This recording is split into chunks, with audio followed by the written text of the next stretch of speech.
Digestion and elimination. You know, doesn't matter how much you spend on your food, how organic, GMO-free, all this stuff, and that's good. But if you don't process it properly, you're wasting quite a bit of your money. So what happens to your food after you eat it is critical. And no one pays much attention to that. Is that same with the vitamins? No, vitamins are already pretty much digested. And so your vitamins and minerals, for the most part, that part's been broken down. Because if you look at this, this picture here, hope I got it, this picture here, you see if you start on the left of that little screen, it's really much nicer in color, but I'm not going to give you all color copy. You see, what the whole thing is, to the left there, the input, we call that food. And as it moves along between those wavy lines, you see that it gets smaller and smaller, until over in the far right, you have these little shapes, which represent digested food. Well, vitamins are already pretty much digested. Vitamins are part of most food. And so once you eat the food, you got to break it all down.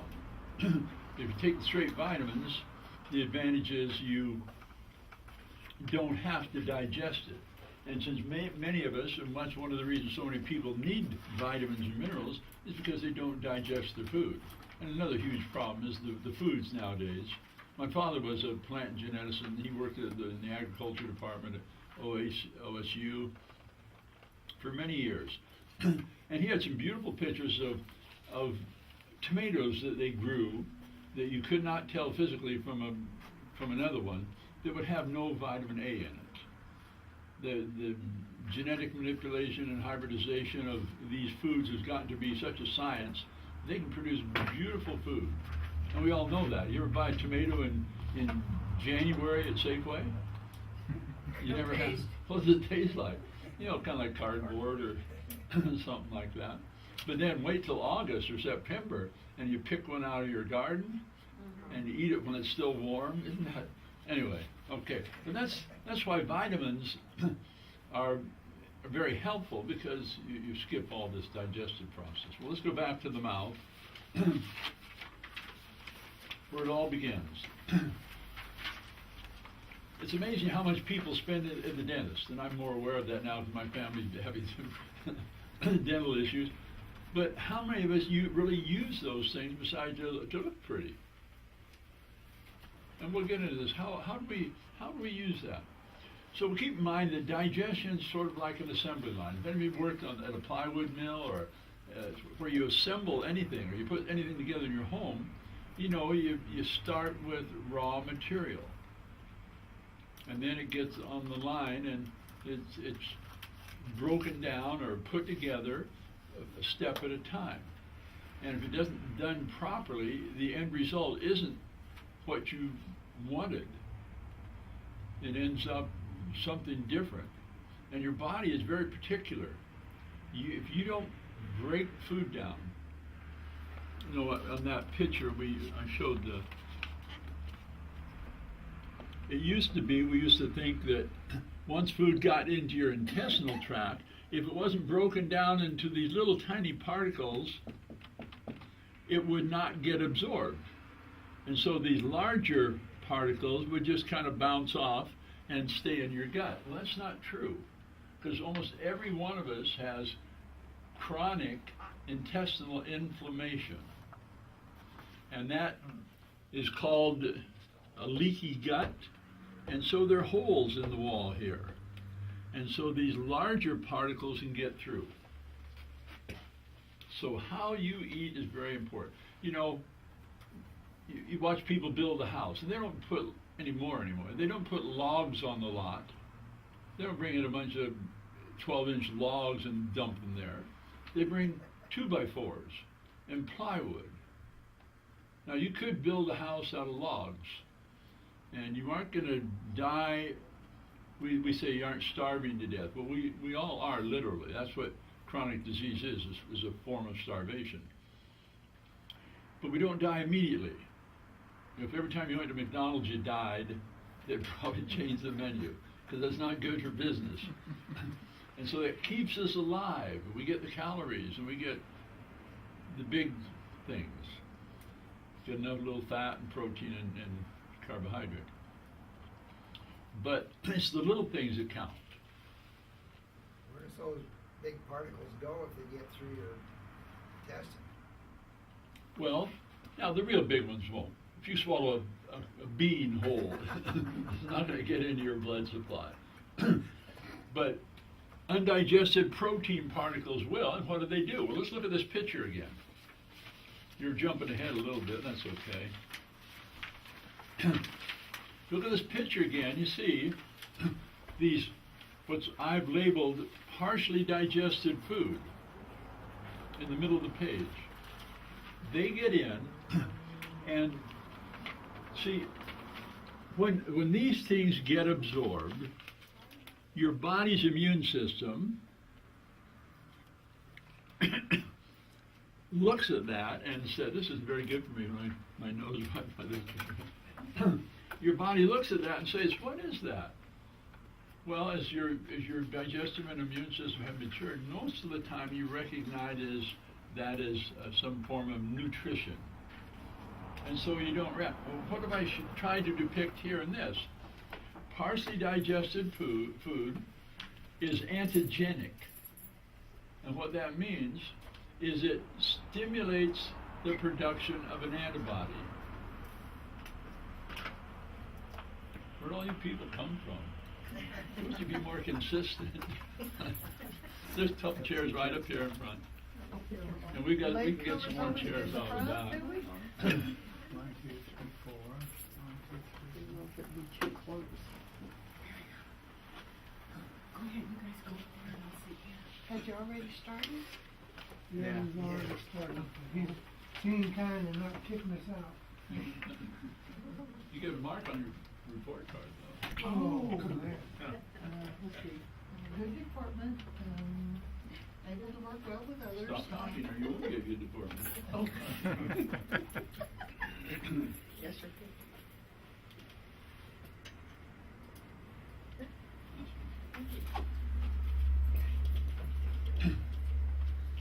Okay, so like I tried to illustrate on this picture, partially digested food stimulates your defense mechanism. Your body says, that isn't food.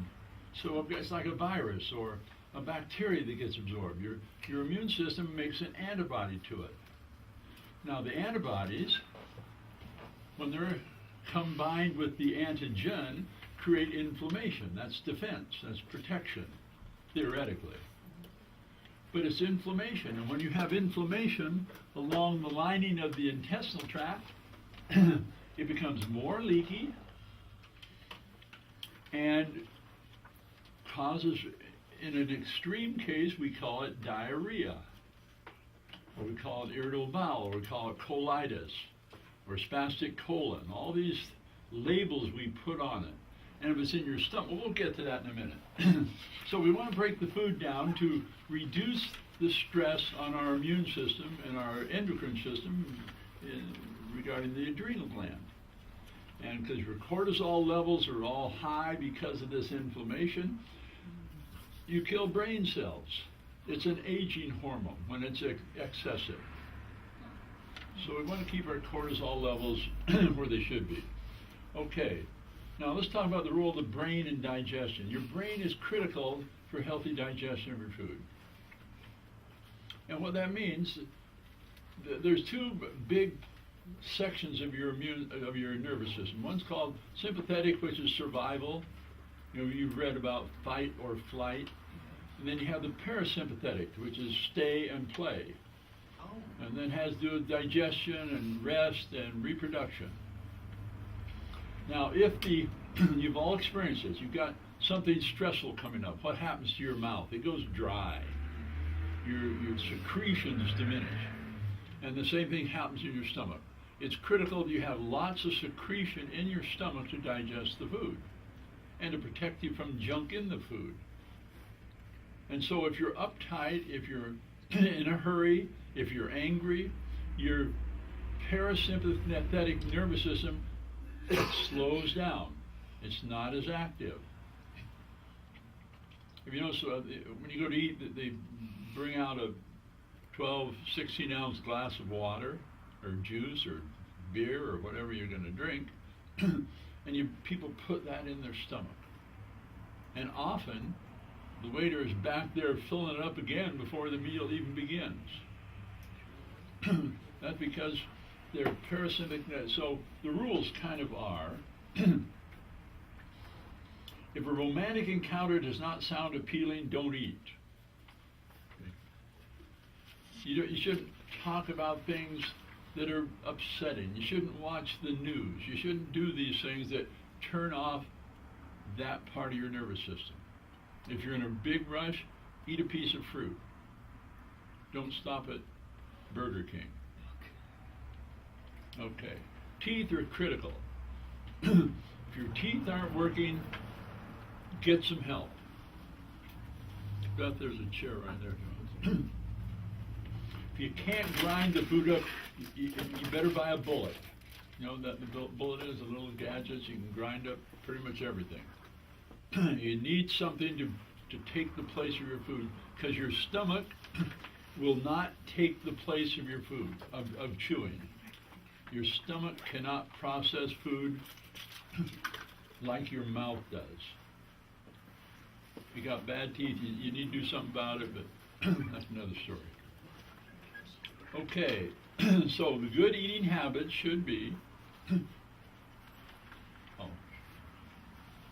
you should eat relaxed, limit your liquids. If you really have to drink, put a little cider vinegar in a small amount of water and sip that throughout your meal. To illustrate this, a good thing is if people don't kind of have trouble believing that, cover your hands with butter or grease and try washing them in cold water. We all understand that. But that's what we do when we put fat into our stomach that's got 16 ounces of water in it, or milk. It just doesn't work. You aren't going to digest your fats. And that's a crucial part of digestion. Okay, small amounts of, and for everybody in this room, you probably all should be taking a digestive aid. Protogen, hydrochloric acid, and enzymes, and things like that you need, but you don't recognize it. Almost everybody that's taking Prilosec or Nexium or Protonics or something like that, uses TUM, almost always they lack hydrochloric acid. They do not have too much. What happens in the stomach, we can just use this, we'll call this a stomach this time, and if you have this antigen-antibody reaction in your stomach, you get inflammation. Now normally in your stomach, you should have lots of hydrochloric acid, and that hydrochloric acid with a pH of 2 will burn. That's why bulimics, people that vomit frequently, they eat a lot and then vomit because they don't want to gain weight, all that hydrochloric acid destroys their teeth. It eats the enamel right away. But you should have a nice layer of mucus in your stomach, because you've got cells in there that make mucus. And with mucus, then when you get the hydrochloric acid, it doesn't bother you. It doesn't hurt. But if the cells aren't working right and you don't have mucus, guess what hydrochloric acid does? It can create an ulcer. Now, someone got the Nobel Prize for determining that stomach ulcers are frequently, well, they said they were caused by this bug called H. pylori. Now, why would a bug be able to live in the stomach with a pH of 2? It can't. It's like saying, oh, you got tonsillitis, it's caused by strep throat. Well, strep's an opportunistic organism, just like H. pylori is an opportunistic organism. And if you've got a hole in the lining of your stomach, then H. pylori can multiply. And then all of a sudden we have an ulcer. But anyway, almost everybody in this room, I'm sure, needs Protogen HCl or something like that when you eat. Now, if you just have something simple, you probably don't. But anytime you eat a major meal, fat and protein, you probably are going to be healthier if you take something like Protogen HCl. And we just happen to sell it next door. We keep it and stuff. And it works. I'll vouch for Well, it. sure it works. I've used it for quite a long time. It's very good. Yeah, and you might need 2 or 3 or 4. And if you forget it, and it's an hour later, and you still take it again. Don't take Tums. That's one of the worst things. Okay. Practice undereating, chew thoroughly, give thanks for your food, affirmations. These are just little phrases that help your brain. There's a great couple new articles recently about the power of intention. How powerful it is when we decide we want to do something. Now, I've kind of gotten in, I'm going to write about it later. There are these, we're all being irradiated by Fukushima. Now, you can ignore it, you pretend it doesn't exist, it doesn't change the reality of it. Now, they have found that a quartz crystal can delete Fukushima radiation. Now, do I believe it? Yes, kind of. Can I prove it? No. But what's the consequences of my having this little quartz crystal around my neck? Costs a couple bucks. It's kind of pretty. Wear marker around here. Pardon? A wear marker around here. Okay. Anyway, some of these things you have to accept kind of on faith, but because you may not know that you need some of these things. But think about it, or douse it. Okay, use your affirmations. But affirmations are phrases that have been found to help balance and strengthen acupuncture meridians. And they've been tested on a large number of people. They've been around for 30 or 40 years, and they definitely work. It's fun to do affirmations with muscle testing. You find someone with a weak meridian, and you have them say the affirmation, and they change immediately. It's not permanent because you got to probably do it, but you can incorporate these affirmations into your, giving thanks for your food. Okay. Avoid controversial topics, etc. Small children, that's not a problem here. Eat together as a family. And here's this study I thought was fascinating. What makes people happy at family meals, if people have them anymore? It's getting kind of rare. Laughing, food we like, not in a hurry, and everyone's there. And those are part of good eating habits, except maybe the part food we like. That can be a challenge sometimes if you have younger kids in your home. Okay, what's the stomach do? The stomach is mainly a place where food is sterilized. Remember these outbreaks of E. coli poisoning that people die of? No, if you have a healthy stomach, it's almost impossible to get sick that way. Almost all the kids, well, the way they prepare beef, the way they grow meat these days is poor, and the E. coli content in animals raised in feedlots is considerably higher than pastured animals. But if you have adequate hydrochloric acid in your stomach, you will kill any pathogenic bacteria. And that's why, in fact, I see now we put it in here twice. Turn the page once, you'll see this, a tall glass of cholera, please. This has been an eternal debate. Do bugs cause disease, or are bugs opportunistic? And I think if we put a vote on it here, we'd probably see the majority of us think that bugs cause disease. Obviously, cholera causes cholera, and strep causes strep, and the flu virus causes the flu virus. Well, it's not true, because, anyway, we won't get into that. But here's an experiment that challenged that theory. And now these guys were pretty famous doctors back in their day. They took culture, this is when they used to have cholera and typhus epidemics. They took a culture, a stool culture, from a person that died of cholera. They cultured it and, you know, they diluted it, and anyway, but they grew all this cholera. And they looked at it under the microscope and said, oh yeah, there's all these cholera bugs in this solution. And these guys would drink a glass full of that culture. Now you'd think if that theory, the bug cause of the disease, was true, they would get sick, but they didn't get sick. And even though you could culture these bugs in their stools, they didn't get sick. Because they had a relatively healthy. And that's this big myth about vaccination. You know, they say, yes, you have to get vaccinated because if you don't get vaccinated, my unvaccinated child will be at risk. Wait a minute. Do vaccines work? Do you believe they work? Well, of course they did, because you vaccinated your child. Well, if they work, why are you worried about my unvaccinated child?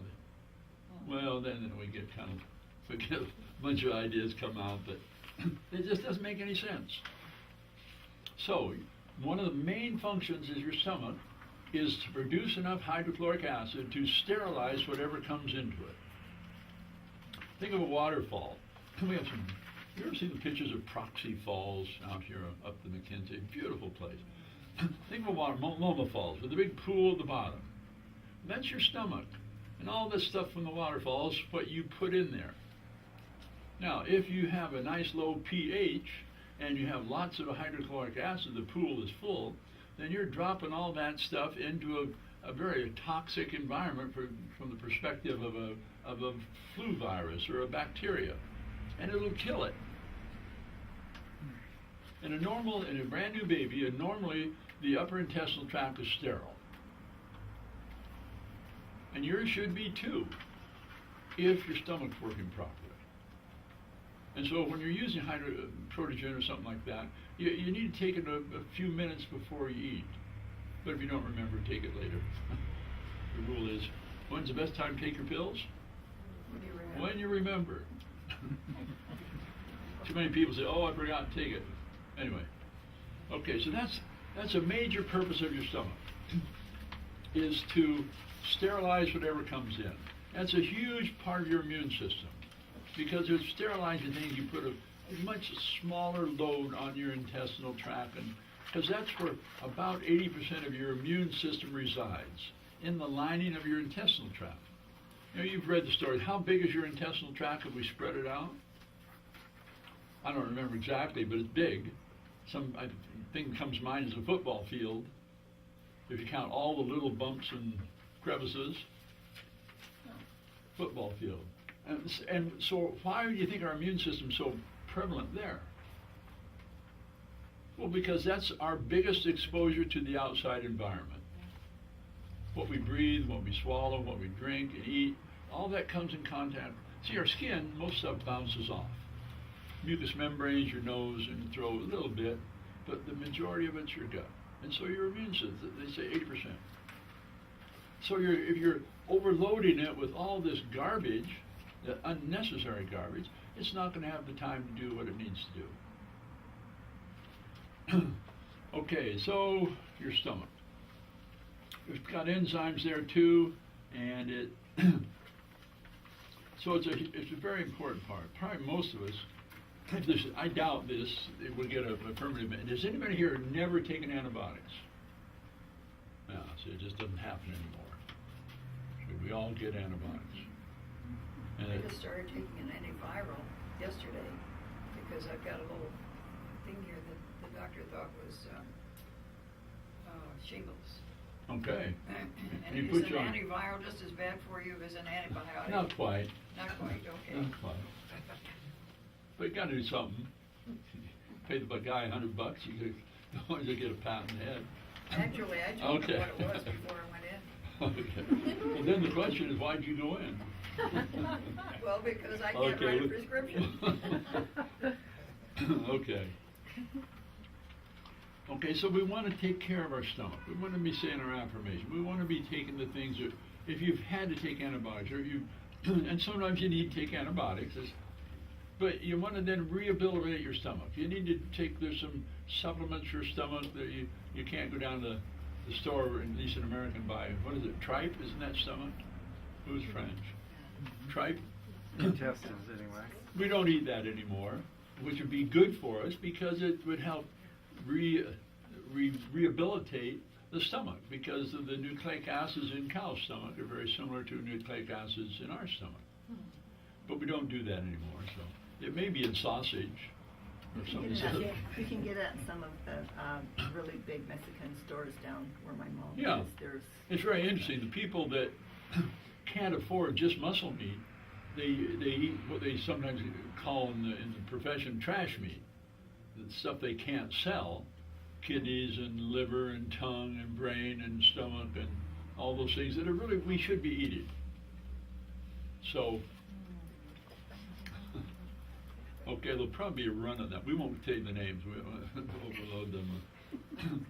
Okay, so if you've had to take, or if you've ever been told you need Nexium, or if you've ever been told you need Proton, any of these acid blockers, or you take Tums on a regular basis, you got to get busy and get your stomach rehabilitated, and practice good eating habits, and use your affirmations, because it's a critical part not only of your digestive system, it's a critical part of your immune system. So, get busy. Okay, the small intestine. Made three major parts: the duodenum, the ileum, and the jejunum. And that's just where but it's a fascinating part. Digestion, just like most other parts of the body, when you really try to understand it, it's fascinating. But it goes something like this. Here's your stomach, and it comes down, and then it goes out here. And there's a sphincter here that initially it shuts down, and so food stays in your stomach a little while. And so it mixes with the acid and it uses the enzymes, and it's just kind of agitating like a washing machine does. Continues to break the food down and mix it with those things, and the food gets broken down to smaller pieces in preparation for food to move into your small intestine. Now, your pancreas sits back here, kind of behind these things, and your gallbladder sits up here, underneath the liver. Well, when food leaves the stomach, after a certain period of time, there's the gallbladder, the common bile duct empties here, and the pancreatic duct empties here. And so when acid leaves the stomach, when an acidic solution leaves the stomach, it triggers the gallbladder to contract. So what do you think the gallbladder does if you're on a low-fat, no-fat, stupid fat diet? It doesn't work. You get a little trickle of bile constantly down here, but what you want is a bolus of bile, because that's the detergent that continues the breakdown of fat. Now, if this doesn't contract and empty on a regular basis, your risk of developing gallbladder problems is going to increase. And if they take that out of you, then what are you going to do? Well, it doesn't really solve the underlying problem, because if you don't have enough digested fat in your diet, you're going to be deficient in fat-soluble vitamins, and it's a domino effect. And unfortunately, those of you that had your gallbladder out, was it suggested that you take bile salts? Anybody had their gallbladder out? Yes. If you want to admit it? They never told me that. No, most of the time they don't. Oh, the pain's gone. Great, you're well. Go home and have a good time. Almost always that's what they say. But they don't say anything about supplementing what you don't need your gallbladder anyway. Yes. Because you get the bile coming down there anyway. Well, wonder why God created a gallbladder that concentrates bile. He was bored. So, there's a little empty space here. I think we'll put something in there to. Okay, so you want the bile, and you want to get the bile, you got to have the acid. So you take an acid blocker, you don't have the acid, you don't stimulate, or you're on a low-fat diet. It's very frustrating. You go to the store and you get sour cream and cheese and yogurt with no fat, 0 fat. It's crazy. But they've got good PR departments, and then it's a marketing tool. Because the doctors, here again, the doctors have told people for the last 50 years, fat will kill you, which is totally wrong. Fat will help you live. It's a self-perpetuating business. We'll tell you what'll make you sick and pretend it makes you well, and you'll get sick, we'll get money. Anyway. Yesterday in the Eugene paper, there was a column by Dr. Oz and his companion, I forget his name. Anyway, he says it's okay to eat eggs. Oh, thank as long you. as you throw away the yolks, but you can eat one yolk a week. Can you imagine? I've been Yeah, eating 1 or 2 eggs every day of my life, and I'm almost 90. He's got to be somewhat politically correct, because he's kind of Oh, yeah. moved into the mainstream. You know, he's popular, and you know, if he gets too far out of line, they'll shut him down. But it's totally You should. it's totally ignorant, or else it's ignorant or evil. You choose. Okay, so you need acid, you need bile, and then because the enzymes and the digestive stuff in your small intestine wants a high pH. It wants a pH, I don't know the numbers, but let's say you're down here at 3 or 4 pH, and down here you want about 6 or 8. Okay, so how does the body do that? Well, that's what the pancreas does. It squirts bicarbonate, baking soda, into the small intestine, into this solution that comes down. And that changes the pH, and then your body can continue a healthy digestive process. But so it takes both these things. It takes pancreatic enzymes, and it takes bicarbonate, and it takes bile salts to continue the digestive process, if we want it to go properly. Most people don't go properly. Another fascinating part is this, the hormone that's released here when food starts moving down here, cholecystokinin, which tells your brain you've eaten. See? It turns off the hunger. Now, if these things aren't working right, and these hormones aren't released, guess what? You keep eating. And that's one of the real disadvantages, tragedies, I feel, of a low-fat diet. You don't get the idea. Well, we've all done it. You know, you go have a big salad, or you have you go out and you eat a meal, and an hour later you're still hungry. What fills us up? What makes us satisfied? What food? 3 food groups. Fat. Protein. We need fat. Fat gives it's a satiety food. It makes you feel good. So we, you know, and I've said this many times before. 100 years ago, when heart disease was unheard of, I was just reading President Eisenhower. Everybody was shocked when he died of a heart attack. Now the cynical people say, well, maybe he was killed. Anyway, we won't get into that. He died of a heart attack. And that was when did he die? In the 60s, early 60s? Heart attacks were rare until we were told, finish that sentence, to quit eating fat. It's fascinating. Well, look at the studies. If this is a study, and here's egg consumption in the 50s and 60s, in the 60s and 70s, I guess it was. Egg consumption.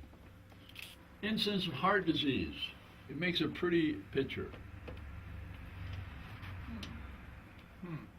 Yeah, and so, oh, Dr. Oz, thank you for letting me eat an egg yolk occasionally. Come on. 1 a week. 1 a week, okay. That's occasionally. Yeah. No. Eat wholesome food, whole foods. Okay. Small intestine. What else do I say about that? Most nutrients absorbed. Okay. But you gotta take care of it. You gotta have your stomach ready to take care and protect your small intestine. That's critical. Okay, the large intestine. To a great extent, it makes some vitamins. It manipulates the water content of your stool. It I'm not sure all the different things, and it's another source of nutrients, B vitamins especially. The bacteria there, if you have healthy bacteria, will manufacture some of the B vitamins. The trouble is, most of us don't have healthy bacteria there. Okay.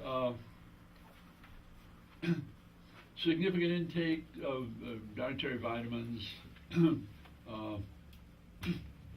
Okay, antibiotics mess it up like everything else. Now, this is part I think is really kind of fascinating. Why do people get gas? Healthy digestion doesn't create gas. Fermentation creates gas. And that's a sign of many times people that are bothered with flatus and just uncontrollable gas, they need hydrochloric acid. Not Beano, is that the name of it? I don't even know. What is Beano? Anybody know it's in Beano or? Just another pill. Just another pill. No, there's something there. They got to have some sort of a gimmick to sell it to you. It's an enzyme made from certain vegetables, and I don't remember. Okay, so it's a digestive helper, Right. really. Okay. Now, has anybody in here ever had to describe in detail their bowel movements for their doctor? Okay, one. Less than 10%.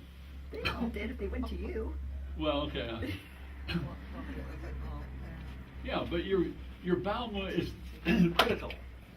I had a relative, a wonderful person, but her pattern was a bowel movement a week. And she went to the doctors, and she did all the things she's supposed to, but no one, and a lot of doctors are ignorant about this matter too. And as long as you aren't complaining about your bowel movements, you're okay. But in my family, I've seen some of my children produce stools that scare you. Yeah. I know who's home because I know when the toilet gets plugged up. Yeah. But something's wrong. But I talked to a teenager about their bowel movements. Will you show me your next bowel movement?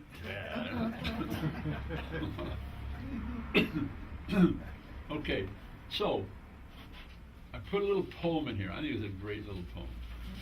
It's not quite accurate, but it's pretty close.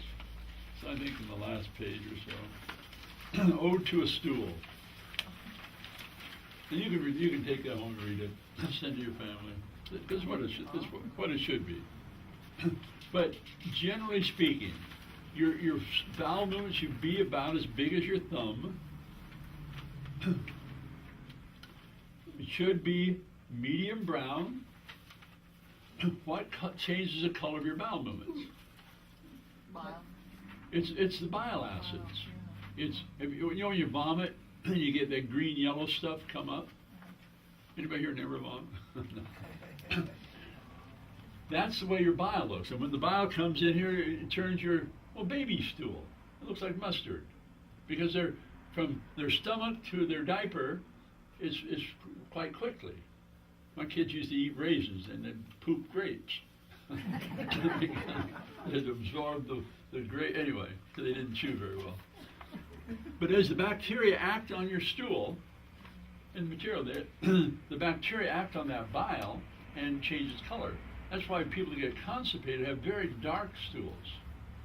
And that's why your stool, a good gauge of how well your process is working, is if your stools are light to medium brown.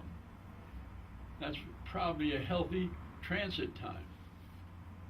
So if they're very, very light color or green, people get bad diarrhea, they'll have past green stools because the bacteria don't have time to act on the bile. But if it's coming out almost black, you've got a problem too. But you need to know. You need to look. That's like the vascular lines.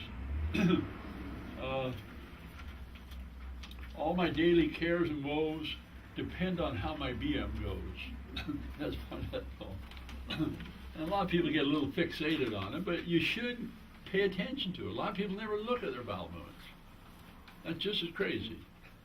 It's not the most pleasant thing to talk about, but it's a critical part of evaluating how your body's doing. Okay, your large intestine has an affirmation. No, let's finish this up. About as big as your thumb, a medium brown. It, the debate is still out about whether they should float or sink. People that say there's float, they say there's too much undigested fat. There's debate, and I'm not sure that's real critical. And it'll probably change on a day-to-day basis. And it should be, at least, it should be formed. Your stools should be, it shouldn't be 10 or 12 inches long, but they should be 4 to 6 inches long. And you know, people who get constipated, they'll have little pellets.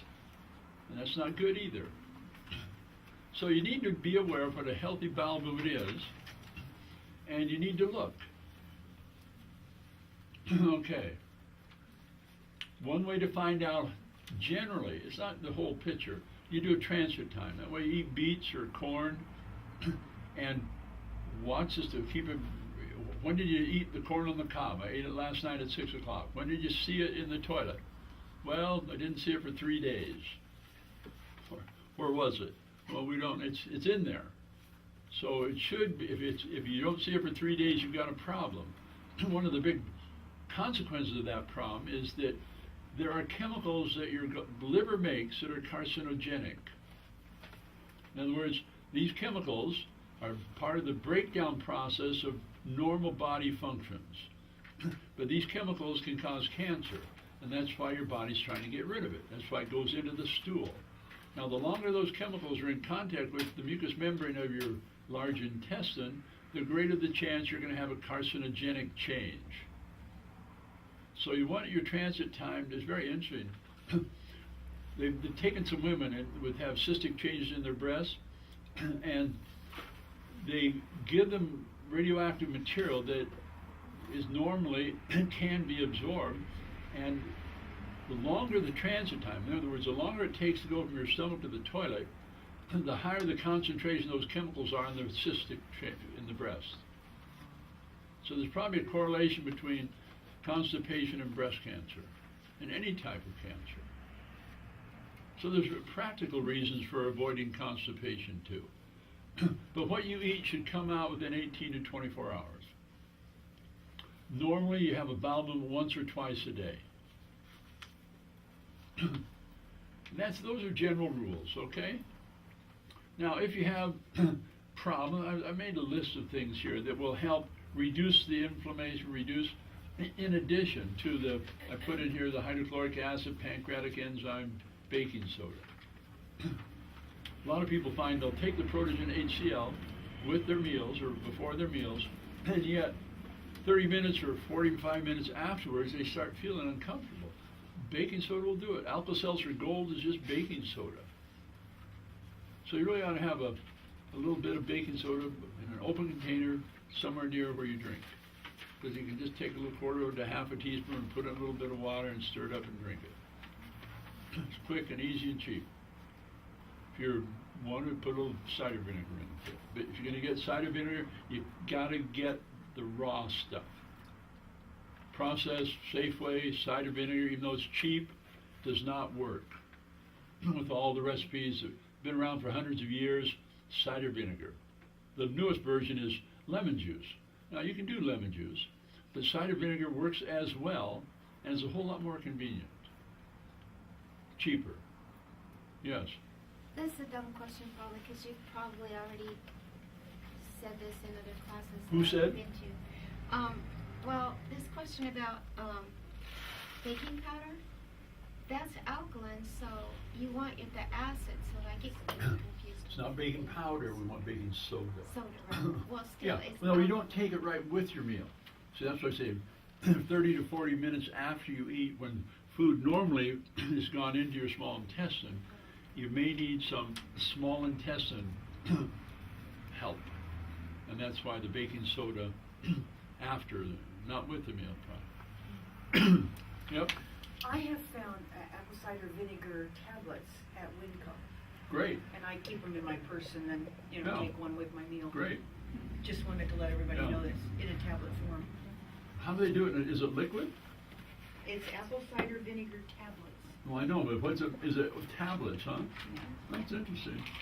Okay. What do they taste like straight? They're fine. Yeah, not a problem. They taste like apple cider vinegar. I wonder, see, my question is, what, most of the stuff I read say that you need the raw vinegar, the unprocessed vinegar. How do they do that without, it's like taking a tablet of sauerkraut. How do they do it? I don't know the answer. I don't either. I just know I found them and I thought, oh, that would be handy for Yeah, we'll my try it, purse, yeah, rather great. than a liquid, you know. Okay. Now, skip down to the bottom. We'll come back to this GAPS thing in a few minutes. The consequences of abnormal gut bacteria. We'll focus pretty much on the digestive consequences, the vitamin mineral consequences of not having a healthy environment in your intestinal tract. But if you look at some of these, the list of chemicals that show up in our system if we don't break food down adequately. Now think of these. This looks like, I'll be a little facetious, this looks like a vaccination, this list of chemicals. No, not quite. Acetaldehyde, alcohol, tetanus. Now these gluteomorphins and caseomorphins are chemicals. They call them morphins because chemically they're structured very much like morphine. They're opioid chemicals that your body can make from partially digested food. And that's one of the reasons why certain foods are very addictive. Every time you eat a piece of bread or food with gluten in it, you got a small dose of morphine. Would that be addictive? Yeah. Yes, it would be. And these chemicals don't stay in your gut. Like I just mentioned, they can go to your breast, they can go to your kidney, to your liver, to your prostate, to your brain. And these are the things that make people sick. Frequently we talk to people that have gone on a fast or a lemon juice diet or something like that. And one of the major results is they will report that my brain fog went away. I could think clearly. They actually describe it as, you know, during the winter months we'll get a patch of fog and you'll drive through the fog and you can only see 10 feet, then all of a sudden you come out of the fog bank and wow. And that's how they describe the change in their brain function after going off a lot of different foods. And it's because of this reason. These chemicals, the concentration of these chemicals goes way down when you stop making the chemicals in your gut. Okay, we have all these bad things, and then we have the abnormal bacteria. National Geographic had a great picture, a schematic, showing the type of bacteria that I mentioned earlier here. There's at least 700 different kinds of bacteria that normally grow in your intestinal tract. But when we manipulate ourselves with chemicals and drugs and things like that and poor digestion, it gets all messed up. Okay, let's go back to this GAPS, the gut and psychology syndrome. It's a real frustrating thing because we all probably have relatives that are struggling emotionally and mentally. But they're locked into the medical system that doesn't believe any of this. Doctors, and it's not just doctors, it's mechanics, it's plumbers, it's educators. Once they learn something, for many of them it's almost impossible to get them to change. Think about vaccinations, especially doctors. Doctors were taught in medical school that vaccinations work. They will not change their mind. They just, I don't know what, but you see, I was reading a book about the history of the universe, the history of the solar system, and you can't get them to change either. I mean, people that believe that the solar system was evolved over a billion years, and then you say, well, maybe there was a catastrophic change, and some of these planets appeared here relatively recently. Oh no, it couldn't happen. Couldn't happen. Anyway, anyway, the gut and psychology syndrome. There's some great information. I'm sorry that one website is pretty faint. Can you all read it? www.drnatasha.com. Everybody should at least be familiar with what this is all about. She found, working with handicapped kids, mainly not physically as much as emotionally, mentally handicapped kids, almost 100% of them had abnormal gut pathology, abnormal gut environment. And it starts, as she points out here, did I put that in here? Yeah, there's on the back of one of these pages, on the back of the picture page, it gives you much more detail. I'll try and summarize it quickly. To have a healthy baby, you've got to have a healthy grandmother. Because what grows in the baby's gut gets put there in the process of being born. And if the mother's vaginal environment is the critical factor in what grows in a baby's, because that's where the baby gets inoculated. They swallow some of that fluid, they get coated with certain bacteria. Now, if the mother is sick, if the mother was not nursed, if the mother had taken antibiotics or a variety of other chemicals and drugs, if she had poor eating habits, then her vaginal environment is going to be toxic for the baby. And so the baby starts off poorly. And then if the mother doesn't nurse the baby, I sometimes wonder if there's any hope. Because that kid has just got a huge handicap. And then his immune system gets further insulted by vaccination, sometimes before he leaves the delivery room. So you got to have a healthy mom. You can make corrections if people are willing, but you got to. It's hard to convince people that.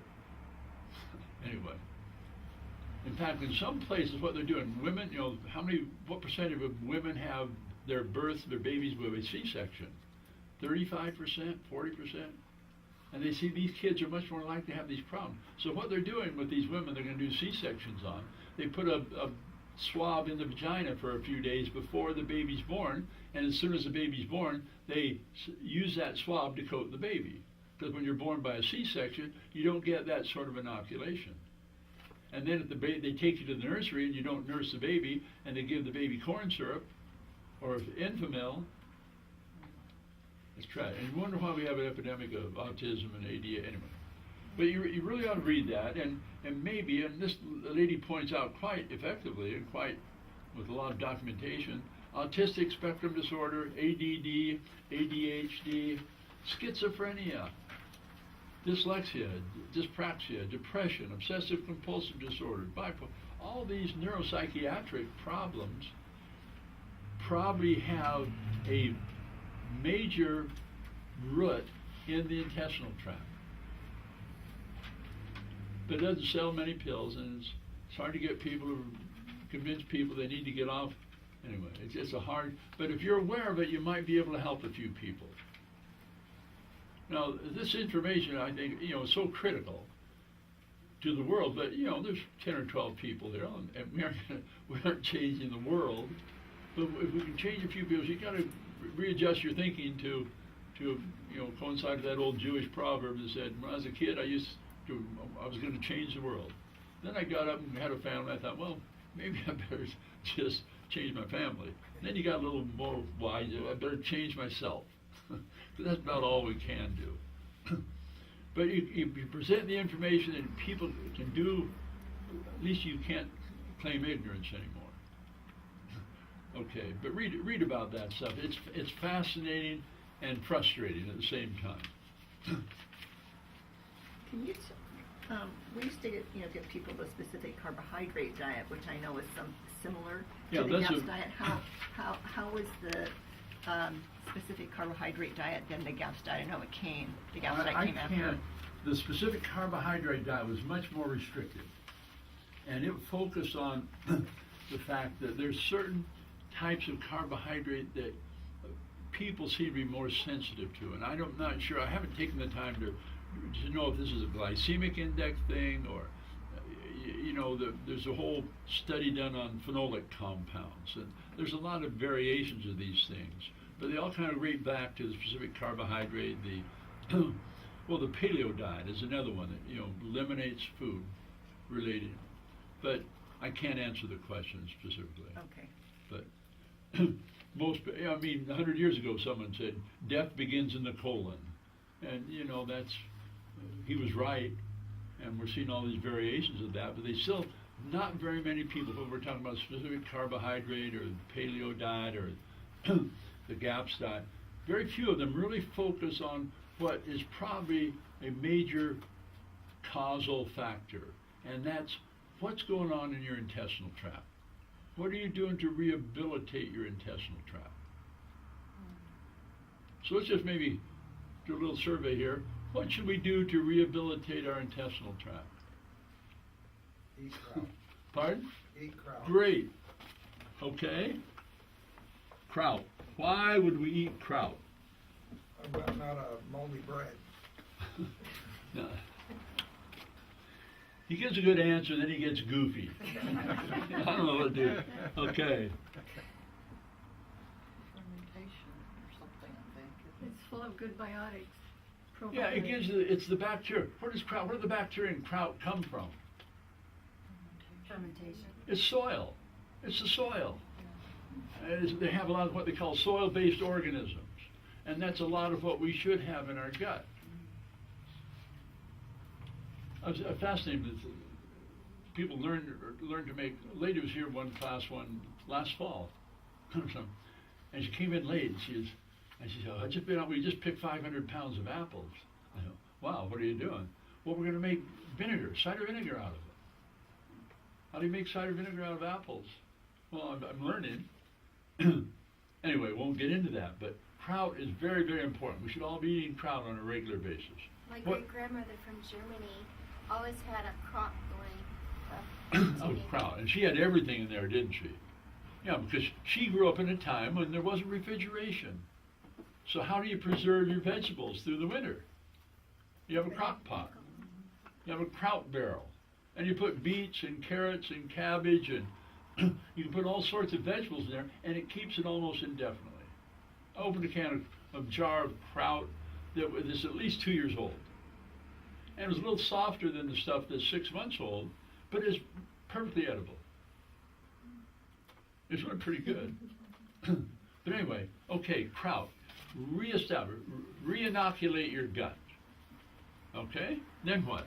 What else do we do? Most of us. Take hydrochloric acid. Hydrochloric acid, digestive helpers, better digestion. Now you kind of skipped over something I think is very, very important. Probiotics. Pardon? Probiotics. Well, then we kind of covered that with the kraut. That's right. Chew your food. Pardon? Chew. Chew your eating habits. Change your eating habits if you need to. Chew your food 30 times. Try it. How do you chew quinoa? How do you chew quinoa? Well, you soak it in your mouth for a while, and then you chew it. Have you tried sprouting it? That's another great tool, sprouts. Sprouting is a survival tool. Now, you could really survive if you had good organic grains, some water, salt, maybe a little bit of sweetener, because you can sprout these things. And the nutritional content just goes through the roof once a seed is sprouted. It's amazing. It's hard to believe the numbers you read. But sprouting is a key to survival. What are you going to do if there's no electricity, the grocery stores, you got 50 pounds of wheat, and you got some beans? What are you going to do with them? You better learn to sprout them. Yes? Doesn't that make a lot more of what's in that seed available to you? It does. I forget which seed it was, but the vitamin C content goes up 500%. Alfalfa is like. Alfalfa, yeah. So you should have some sprouting seeds, and it does take virtually no equipment. A quart jar with a lid, and or if you don't have a lid, put a piece of nylon over it. Put a piece of cheesecloth. Put an old washcloth. It isn't fancy at all. Okay, so what else? So we digest better. How about eating habits? Okay, what else would you suggest? You got a friend that just feels miserable all the time. What are you going to tell him? And they, yeah, Give 'em a how your pint. bowel moves? Well, once a week or something like that. What are you going to tell him? Pardon? Fiber? Well, fiber, yeah, but then eat more bread. No, I'd say get off grain. Eliminate gluten, number one. It's really amazing. Gluten isn't gluten anymore. No, or rather, wheat isn't wheat. You know, they've experimented. They've gotten grain that was grown 200 years ago and fed it to these gluten-sensitive people, and they do fine. It's changed. You know, they want to increase the yield, so they hybridize it, and they modify it genetically, and they do all these things to it. Wow, we're getting, 10 times more wheat out of this acre. But it's a different food. And it's really, for many people, we're just not designed to break it down efficiently. We get inflammation in the gut. Anyway. So what else can we do? I gave you the list in here. My mother would feel right at home in this class because she used to tell us we had to chew our food 32 times, every mouthful. Okay. Do your supplements. We haven't mentioned it yet, but coconut oil kills pathogenic organisms in our gut. Coconut oil. We've added coconut oil to our. Great. You better. You've been here often enough. You better. Yes, sir. have done that. It's really. I mean, it's. I've gotten so. We've got these neat little gluten-free crackers at Costco. They're addictive. But and they're even better with a little butter on them. But you put coconut oil on them, and they're just super. I mean, we eat a lot of them. What brand are they? The crackers. I don't know if I can tell you where they found it at Costco. Very It's right quickly. down towards the end, almost to the vitamin part, and down that little cracker aisle, and it's on the right. They're a color box is the about box? this big, and there's no wheat. There's quinoa and there's a bunch of different grains, ancient grains they call them, so they charge more.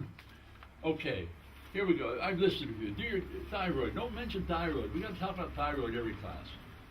Do your thyroid test. That's be critical. Supplement vitamin D and coconut oil. Use coconut 3 or 4 tablespoons a day. Just use it. I drink a drink called payroll, and I put a tablespoon of I put peanut butter and coconut oil on toast. It's just anyway, good stuff. Get a thing about hormones. Do a journal. Regular exercise. Use your affirmations. Another important thing. So if you do even start doing some of those things, things will get better. And it's a critical part of good health. It's a critical part of longevity and feeling good. So, okay, any questions? I wanted to ask if you had any information on the enzyme that breaks down the histamine, the DAO enzyme. No, I don't. Okay. You ask a question I can't answer. Okay, anything else? Okay, well, If your pancreas puts out bicarbonate, then you wouldn't have to drink so much. what's your pH? Well, see, that's why, a lot of people recommend you monitor your pH, saliva or urine pH. And then you can tell, keep track of yourself. How do you feel? An hour after your meal, do you feel gurgly, bloated, that sort of thing? Some of these are clues to bicarbonate. Now, we assume, everybody thinks, well, my pancreas is okay, my doctor says it's okay. We don't have any very good measurements as how well your pancreas is making enzymes or bicarbonate or insulin. So, monitor your pH, or just my personal opinion, you can monitor your pH, but why not just take bicarbonate and cider vinegar 2 or 3 times a day? What's the risk? What's the cost? There's a very interesting web post just recently. pH is related to your cancer risk. That goes back to the website pH Kills Cancer. Anyway, yeah, when in doubt, take a little bit. Do you think it's important to have that in the cider vinegar, the mother? I think it's not real cider vinegar unless you have the mother in it. But most of them don't have it. Well, that's because most of them are pasteurized cider vinegars. That kills the mother. Yeah, you know, you pour it, if you have good cider vinegar, you pour it, and here comes a brown stringy thing comes out. Everybody gets turned off by that. That's probably the part we should be concentrating and looking for. Can you save that? Why not? Yeah. just See, put it in.